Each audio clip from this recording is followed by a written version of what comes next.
जय श्री राधे। पूज्य श्री सद्गुरुदेव भगवान के चरणों में प्रणाम। आज पूज्य श्री भाई जी कहते हैं, एक समय भगवान शंकर पार्वती जी के साथ हरिद्वार में घूम रहे थे। पार्वती जी ने देखा कि सहस्त्रों मनुष्य गंगा में नहाकर हर हर करते चले जा रहे हैं, परंतु प्रायः सभी दुखी हैं और पाप परायण हैं। पार्वती जी ने बड़े आश्चर्य के साथ शिव जी से पूछा कि हे देवादिदेव, गंगा जी में इतनी बार स्नान करने पर भी इनके पाप और दुखों का नाश क्यों नहीं हुआ? क्या गंगा जी में सामर्थ्य नहीं रही?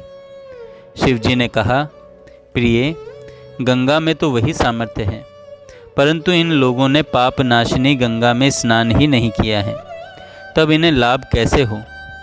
पार्वती जी ने कहा कि स्नान कैसे नहीं किया?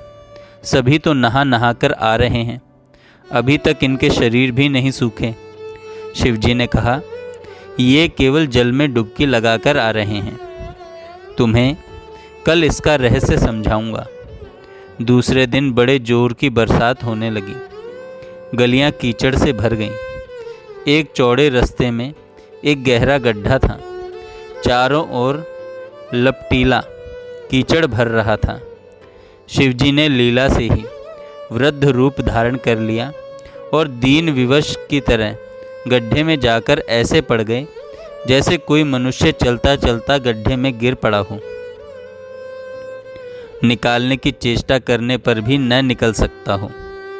पार्वती जी को यह समझाकर गड्ढे के पास बैठा दिया कि देखो, तुम लोगों को सुना सुनाकर यूँ पुकारती रहो कि मेरे वृद्ध पति अकस्मात गड्ढे में गिर पड़े हैं, कोई पुण्यात्मा इन्हें निकालकर इनके प्राण बचाए और मुझ असहाय की सहायता करे।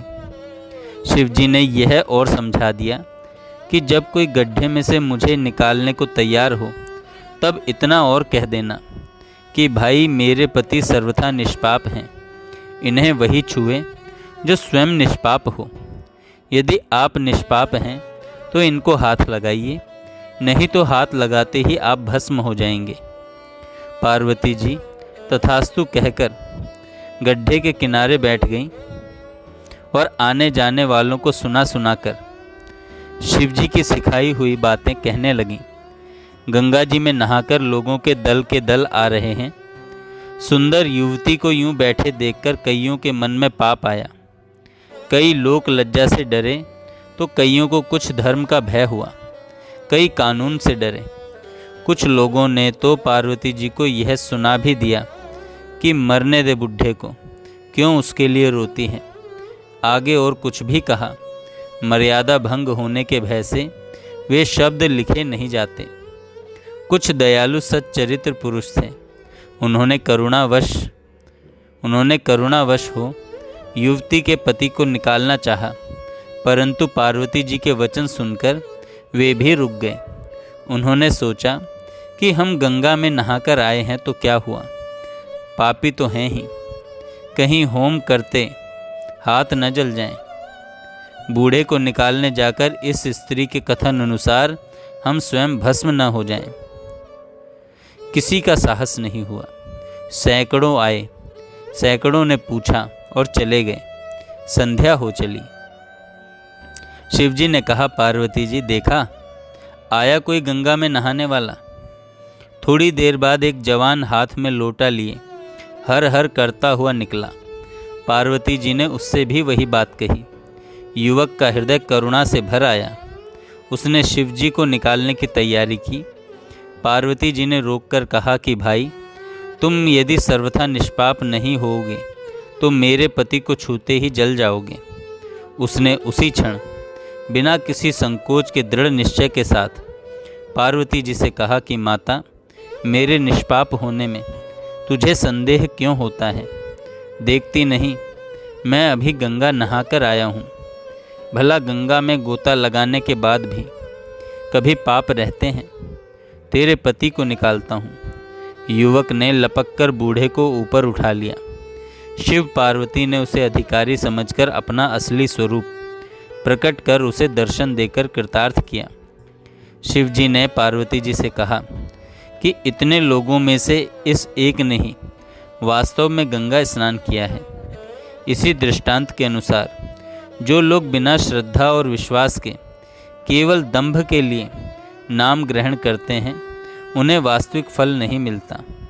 परंतु इसका मतलब यह नहीं कि नाम ग्रहण व्यर्थ जाता है। परंतु इसका यह मतलब नहीं कि नाम ग्रहण व्यर्थ जाता है। नाम का फल अवश्य होता है, परंतु जैसा चाहिए वैसा नहीं हो पाता। दंभ के साथ नाम लेने वाले भी संसार में पूजे जाते हैं, उनके पापों का नाश भी होता ही है, परंतु अनंत जन्मों के संचित और इस समय भी लगातार होने वाले अनंत पाप श्रद्धा रहित नाम से पूरे नष्ट नहीं हो पाते। नाम से पूरा फल प्राप्त न होने में श्रद्धा के अतिरिक्त एक और प्रधान कारण है, साधक का सकाम भाव। हम बहुत बड़ी मूल्यवान वस्तु को बहुत सस्ते दामों पर बेच देते हैं। सिर में मामूली दर्द होता है तो उसे मिटाने के लिए राम राम कहते हैं। 150 रुपये की कमाई के लिए राम नाम लेते हैं। स्त्री बच्चों की आरोग्यता के लिए राम नाम लेते हैं। मान बढ़ाई पाने के लिए राम नाम कहते हैं। संतान सुख के लिए राम नाम कहते हैं।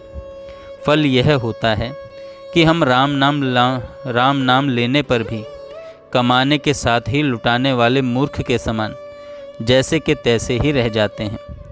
छलनी में जितना भी पानी भरते रहो सभी निकल जाएगा। हमारा अंतःकरण भी कामनाओं के अनंत छेदों से छलनी हो रहा है, इसमें कुछ भी ठहरता नहीं। राम नाम का फल कैसे हो?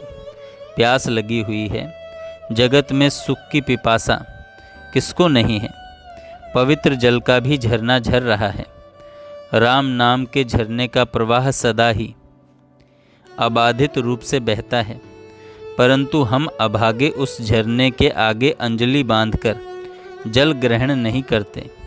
हम उसके आगे रखते हैं हजारों छेदों वाली छलनी, जिसमें न तो कभी पानी ठहरता है और न हमारी प्यास ही बुझती है। सकाम भाव से किए हुए नाम से भी नाम के असली फल आत्यांतिक सुख से हम इसी प्रकार वंचित रह जाते हैं। प्रथम तो कोई भगवान का नाम लेता ही नहीं, और यदि लेता है तो वह सकाम भाव से धन संतान मान बढ़ाई की वृद्धि के लिए लेता है। नियम अनुसार फल में जहाँ का तहाँ ही रहना पड़ता है, परंतु नाम की महिमा अपार है। इस प्रकार लिए हुए नाम से भी फल तो होता ही है, सकाम कर्म की सिद्धि भी होती है और आगे चलकर भगवत भक्ति भी प्राप्त होती है। जब इन पंक्तियों का शुद्र लेखक सकाम भाव से नाम जप किया करता था, तब कई बार उसकी ऐसी विपत्तियां टली जिनके टलने की कोई भी आशा नहीं थी। केवल वह विपत्तियां ही नहीं टली, उसका और भी फल हुआ।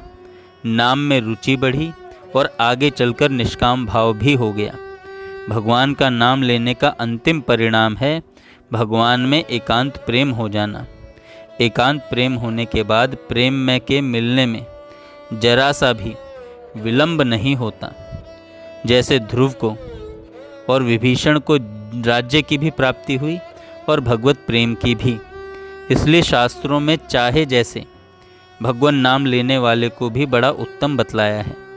भगवान ने गीता जी में कहा है, अर्थार्थी भक्त को भी उदार और पुण्यात्मा बतलाया है। अंत में मद भक्ता यान्ति मामपि कहकर चाहे जिस प्रकार भी भगवत भक्ति करने वाले को अपनी प्राप्ति कही है। क्योंकि सकाम भाव से अन्य सब की आशा छोड़कर, अन्य सब का आश्रय त्याग कर केवल भगवान की भक्ति के परायण होना भी बड़े भारी पुण्यों का फल है।